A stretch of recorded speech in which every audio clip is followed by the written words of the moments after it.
And in episode 9, getting back to Hawkins is not going to be easy for 11. She's not going to be able to do it.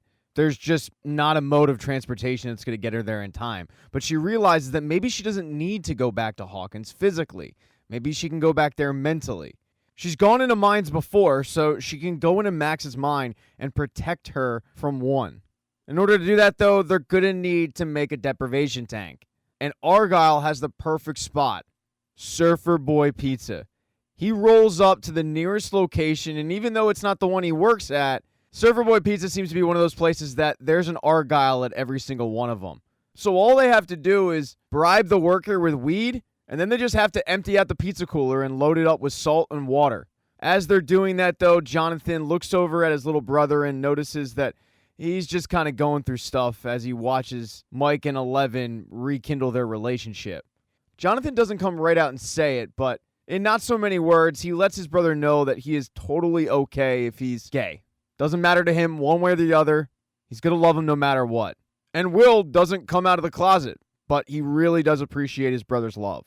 They then finish the deprivation tank, put some glasses on 11, and load her in. She then starts searching for Max. And Max is back in Hawkins trying to go through the phases of their plan, and it's pretty simple. Eddie, Steve, Robin, Nancy, and Dustin, they head to the Upside Down to take care of Vecna. That leaves Lucas, Max, and Erica in the real world to go to the Victor Creel house. The plan is for Lucas and Max to head into the house alone. Erica is going to camp out right outside in the rocket ship playground, and she's going to be the middleman between those in the Upside Down and those in the real world. Nancy, Steve, and Robin can't really go into the Victor Creel house in the Upside Down because it's being protected by all of those bats. They have to wait it out. And that's going to be on Eddie and Dustin to distract those bats, free up the house, and then Steve and his group hopefully head in and kill Vecna. As Steve, Robin, and Nancy are heading through the woods to Vecna's house, Steve gets all emotional with Nancy, telling her that whole story about his plan with kids and the summer, there was one thing he left out, that she was a big part of it. He also thinks that maybe if they would have met now instead of back then when he was a douchebag, things might have been different. Seems like Steve is about to make a move, but Robin kind of cockblocks. So she gets the group back on track, which is a good thing because, Nancy's in a relationship and all. They then arrive at the house and wait to hear from Erica. And Erica is just waiting to hear from Lucas and Max. Max has still got her headphones on. They've got these blue lamps posted all over the house so they know when Vecna's going to be around, but they also have time to kill. So Max and Lucas start talking through notes. And Max tells Lucas that she's happy that he's here, and he asks her if she wants to go to the movies, and she does indeed. So looks like that relationship is back on track. They then get a clue that Vecna is around, so Max takes off her headphones, and she starts trying to bait him into putting her in that realm. But the thing is, he's not taking the bait. It's weird. Instead, he just starts walking around the house. So they follow him, trying to egg him on. And that's when 11 is able to locate him. But she notices that Max's plan isn't working. And she needs Max to hold on a little bit longer so she can really get into that head and protect her. But Max's plan is actually kind of working, just not the way she thought. Vecna does put her in that trance-like state, but he completely rope-a-dopes her. He makes her think that she's trying to egg him on, when in reality he's already put her there. So when he finally reveals that she is in that trance-like state, it really throws her off. In the real world, though, Lucas can clearly see that she is tranced, so he gives the signal to Erica. Erica relays it to the Upside Down, and they go about with Phase 3, which is getting the bats away from the house. Eddie and Dustin do that with Eddie absolutely shredding on the guitar. The noise gets the bats' attention, and they fly off to go attack. Just when the bats are about to encapsulate both Eddie and Dustin, they rush into Eddie's upside-down trailer, and they lock themselves in. But that's when the crap starts really hitting the fan, and things take a turn for the worst.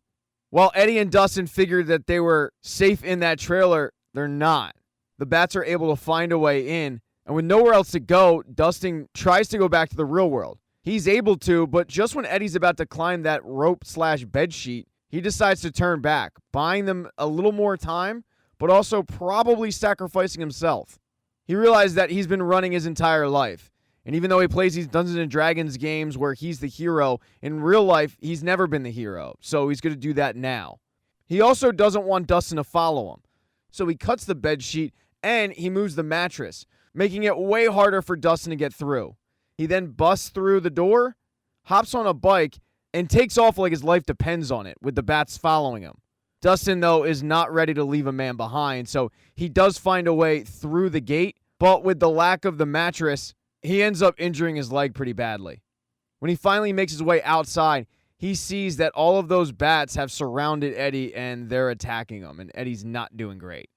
When Dustin is finally able to get to Eddie, he sees that Eddie killed just about every one of the bats, but he's on death's door. He has a very emotional conversation with Dustin where he's saying goodbye and Dustin's saying, I'm not letting you go. You're going to have to relay these messages yourself. But in the end, Eddie Munson doesn't make it. It's also not going great for Steve, Robin, and Nancy. They headed into the Vecna house without the bats around, but the Vecna house is covered with a bunch of vines. And if you touch one of those vines, it's like a living thing. They all can feel it. But Robin ends up losing her balance a little bit, touching one of the vines. It wraps up Robin, it wraps up Steve, and it wraps up Nancy, and they cannot move. And it's not like things are going great in the real world. Jason and his buddy got a tip that there was something going on in Victor Creel's house. So they headed over there to find Erica outside. Jason's one buddy chases after Erica as Jason himself heads into the house. And what he sees kind of confirms his previous suspicions that there's a cult going on. Because he finds Lucas, and then he finds Max with her eyes rolled in the back of her head, and she's clearly not responding. Jason just figures that there's some satanic ritual going on, and Lucas tries his best to explain to Jason what's going on, but it's really tough to believe for Jason. As those two are battling with miscommunication, a few feet away from him is Max, who is still in that trance-like state and is trying to avoid Vecna at all costs. She's doing a pretty good job, and her trick of thinking of good memories does work. She thinks really, really hard, and next thing you know, she's not in Victor Creel's old house. She's back at the school dance, the same school dance where she kissed Lucas for the first time, although she's the only one there. But Vecna is trying to get to her. Slowly, the dance starts changing, the music starts changing, and you start hearing Ella Fitzgerald. Plants start dying. It's only a matter of time before Vecna is able to get inside the gym. She starts trying to think of more good memories to keep Vecna at bay, but he forces his way into her mind and he shows her what's going on with her friends. This allows him to get into the gym and he throws Max against the wall where he has plans on killing her. But as Vecna raises his hand to kill Max, that's when he gets thrown back because 11 has been able to locate Max and get in and defend her. 11 throws one into the bleachers and she goes to check on her friend. Max can't believe that 11 is there. She thinks that maybe she came up with it, but 11 says, no, I'm real. I was able to get in your mind from a pizza dough freezer. But they don't have a ton of time to chit-chat and get caught up because it's not like Vecna's dead. He crawls out of the broken bleachers, and he and 11 square off. She tells Vecna that if he gets any closer to Max, she's going to kill him again. Vecna kind of chuckles at that notion that he was killed. And the fact is, Henry's been waiting for this moment to get revenge. He and 11 start fighting, but it's not really much of a fight. Henry is more powerful than Elle. He's able to easily control her, and he tells her, before I kill you, I want you to watch.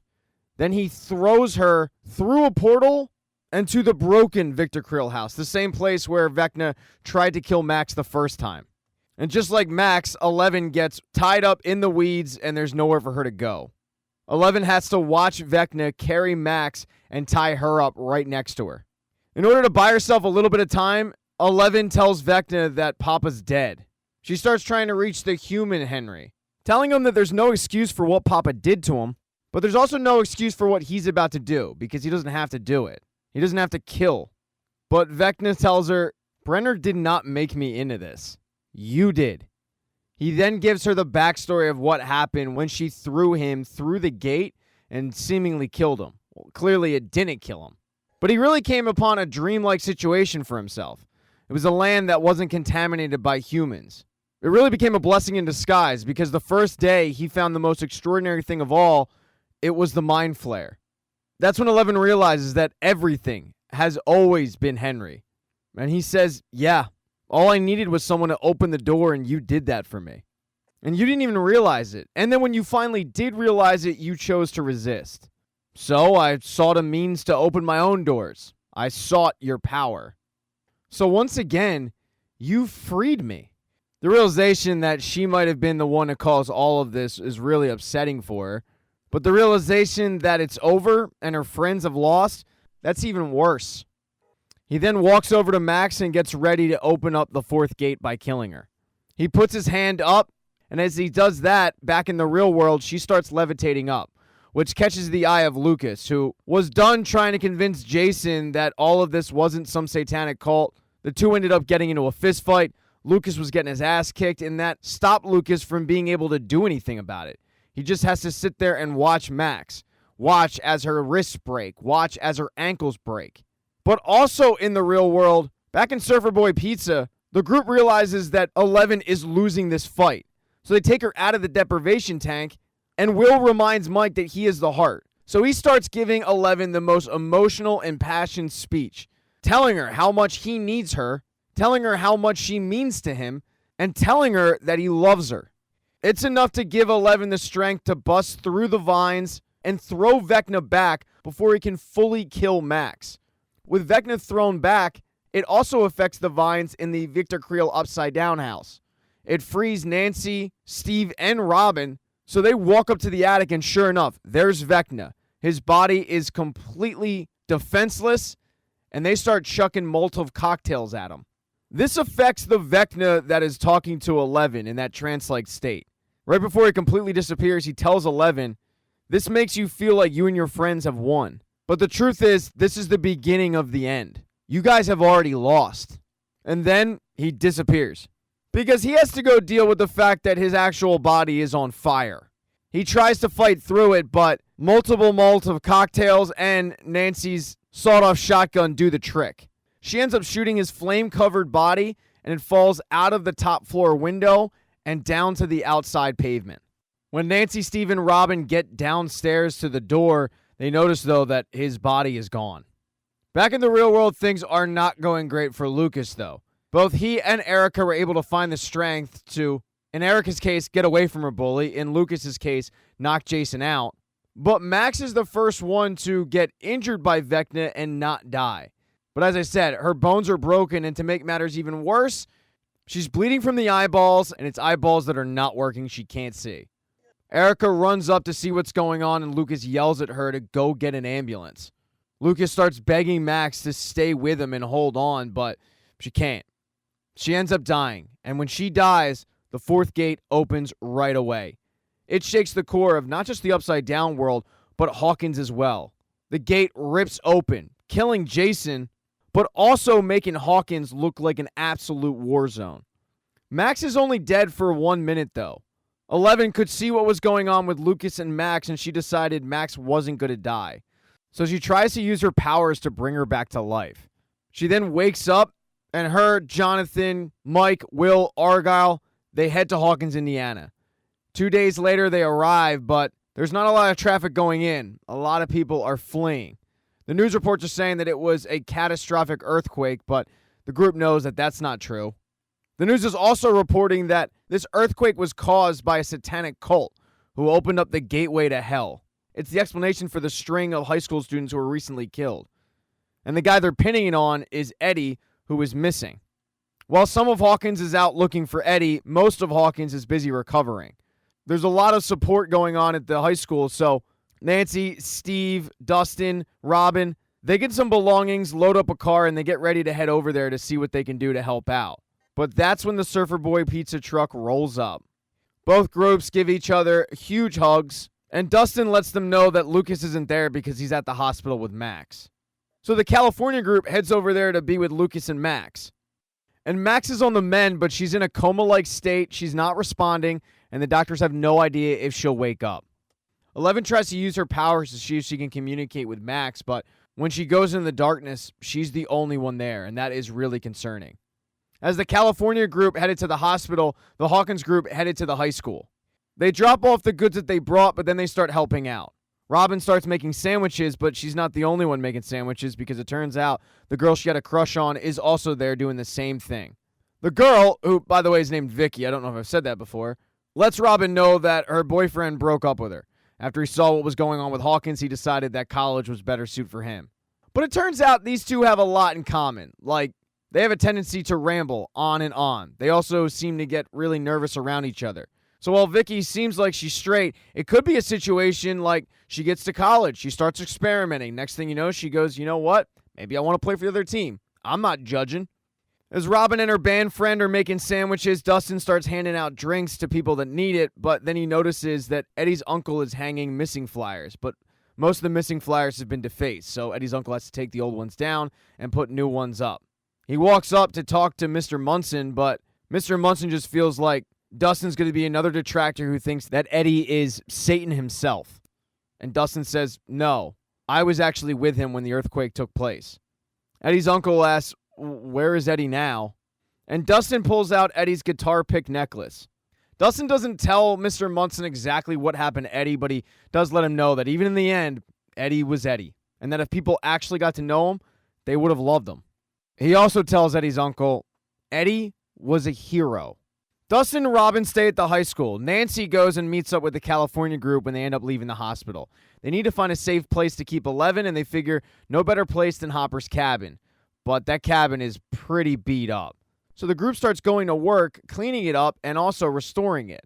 Nancy and Jonathan start working on the busted windows, and they do have a conversation about whether or not they're good as a couple. They both say yeah, but it's not really a convincing yeah. Inside, Mike and Will take a little bit of a break. And Will reveals to Mike that now that he's back at Hawkins, he can feel Vecna, and he knows that Vecna's hurt. But the scary part is he also knows that he's still alive. And Vecna isn't going to stop. 11 is also inside. She's not really talking to anybody, though. She's starting to think that maybe what Brenner said was right. She wasn't ready. She's also beating herself up for what happened to Max. But that's when the door opens and Hopper walks through. In the moment she needed him most, he's there. And what a journey back from Russia it was. They never got in touch with Owens. They got in touch with his second of command, who let them know that Owens was indisposed and he was working with a bunch of kids, and they were able to figure out that that meant 11 and Joyce's kids as well. So while Yuri worked on the helicopter, Dmitri was instructed to actually make him work on it. Make him realize that they need to get back to America. While he did that, Joyce, Murray, and Hopper broke back into the prison. Because if their kids are in danger, one way to help them out is killing that mind flare that they saw in the prison. When they get back to the prison, though, it is an absolute disaster. The mind flare got loose, took over all of the Demigorgons, and killed just about everybody. But the good news is, Hopper, Joyce, and Murray came armed. I mean, mainly with a flamethrower. Hopper figures that all he has to do is trap them inside the pit, and then they can kill them off. So he does that, using himself as bait, and Murray torches all of them. All but one. That leaves Hopper to fight a Demigorgon only using a sword because he's out of bullets in his gun. And Hopper goes all King Arthur on this bitch. Slicing him up, cutting off his head, and that is when Dmitri and Yuri show up in the helicopter that is suddenly working. So yeah, it was a long road back to 11. And Hopper and 11 share a very much needed hug. As Hopper is being reunited with his daughter, Joyce is being reunited with her sons. And I cannot stress this enough. Joyce is the biggest ride or die chick in the world. She left her job, which by the way was a sales commission job, cashed in $40K in the 80s, headed to Russia to pick up Hopper. She's a single mom. She's got bills to pay. Joyce is the real MVP. And one person that recognizes that is 11, who thanks her for going to Russia and getting her dad back. But the group's little welcome home party is short-lived because all of a sudden the sky turns really dark and it looks like it's snowing. But it's actually not snowing. It's ashes from the ground decaying. Because when Hopper and Joyce and 11 and that whole group go to investigate, they see that the Upside Down is bleeding into Hawkins. So the fight is definitely not over. And that is the end of Season 4, Part 2. Thank you so much for checking out this recap. I really appreciate it. Hit subscribe if you like this. Also, hit thumbs up if you like this, but smash that thumbs down button if you thought it sucked. That's fine. Nasty comments do make me feel bad. That is why I avoid the comment section. But you can be nice to me by subscribing to my Patreon. There is a link in the description. Hit the Patreon or buy a shirt. And if you don't want to do any of that, just let the ads run because I got bills to pay. Just like Joyce. But I'm not going to Russia to get my man back. Anyway, thank you so much for checking this out.